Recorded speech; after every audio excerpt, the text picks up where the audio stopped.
গতকালকে আমাকে আমাদের যে এনসিপি যে প্রার্থী আদিব আমাকে ফোন দিয়েছে যে ভাইয়া এখানে যে চেয়ারম্যান সাহেব আসতেছেন, এখানে আপনাদের প্রোগ্রাম, তা আমি তো বাদ আসর পাশের মসজিদে নামাজ পড়া প্রচারণা শুরু করব, তো আপনারা তো সেখানে থাকবেন, আপনারা নাকি একটা প্রস্তুতি সভা দিয়েছেন। আমি হ্যাঁ, আমি প্রস্তুতি সভা দিয়েছি, এবং প্রস্তুতি সভা এখানে তো আমাদের শুধু নেতারা আসবে, কোনো কর্মী আসবে, কোনো সমস্যা নাই, তুমি সেখানে থাকো, আমি কথা বলেছি।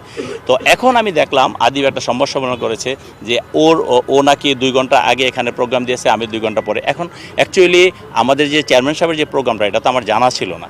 যখনই এটা জেনেছি তখন আমি সাথে সাথে আমরা এখানে এসেছি এবং এখানে বসে কিন্তু আমরা প্রস্তুতি সভাটা দিয়েছি। বাট আমি তখনও জানি না যে আদিবের এখানে প্রোগ্রাম আছে, কিন্তু যখন জেনেছি তখন কিন্তু আমি সেই কথাটা বলেছি।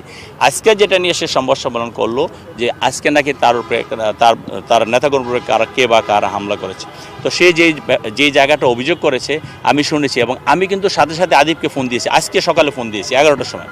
ফোন দিয়ে আমি জিজ্ঞাসা করেছি যে আদিব কী হয়েছে ভাইয়া, তখন বললো যে ভাই এই ঘটনা। আমি বললাম আচ্ছা আমি দেখতেছি, আর তুমি কোথায় আছো, আমি আসতেছি। আমি আদিবকে বলেছি, বাট আদিব বলছে ভাই আমি আপনাকে জানাবো, কিন্তু আদিব আমাকে আর জানায়নি। আমার সে এখানে সংবাদ সম্মেলন করেছে, আমি আবারও আদিবকে ফোন দিয়েছি।